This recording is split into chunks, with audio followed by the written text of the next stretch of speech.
Bonjour, vous écoutez l'épisode 32 de la saison 2 du podcast Revue et Corrigé. Cet épisode est tiré d'un billet du blog publié le 1er novembre et s'intitule « Polémique, le monde est stone ». Alors j'ai longtemps hésité pour le sujet du jour. Les librairies fermées. Apparemment, leur syndicat avait décliné la proposition d'être commerce essentiel en mars et s'en mord les doigts aujourd'hui. Mais l'info n'était pas fiable ni vérifiée. J'ai eu peur de propager une fake news.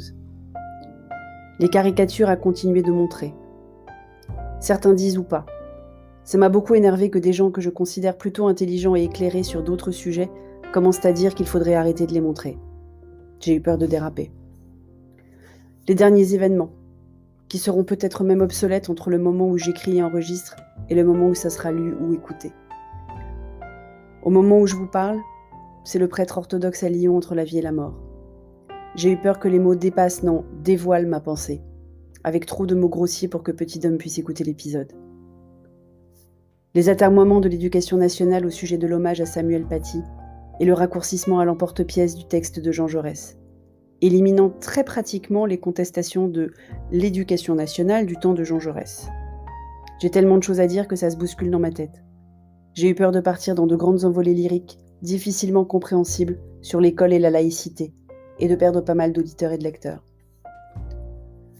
La mort de Sean Connery, et tout ce que cela évoque de souvenirs, de films divertissants ou éducants. Les bêtas qui s'élèvent contre le machisme soi-disant de James Bond déjà, en bons cancel culturistes, qui veulent refaire le monde sans prendre en compte les leçons de l'histoire. Si on enlève tout ce qui n'allait pas avant, comment se rendre compte des progrès parcourus ? J'ai eu peur de me remettre à pleurer. La retraite de Darius Rochebin de LCI après la publication de l'enquête de Le Temps sur ses présumés comportements inadmissibles lorsqu'il était chez RTS, Radio-Télévision Suisse.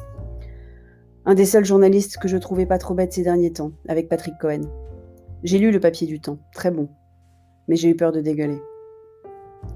Les commerçants qui décident de braver les fermetures administratives et d'ouvrir quand même en criant « résistance », comme si le gouvernement était fasciste et que leur liberté fondamentale était menacée. J'ai eu peur que les mots dépassent ma pensée. Ou pas.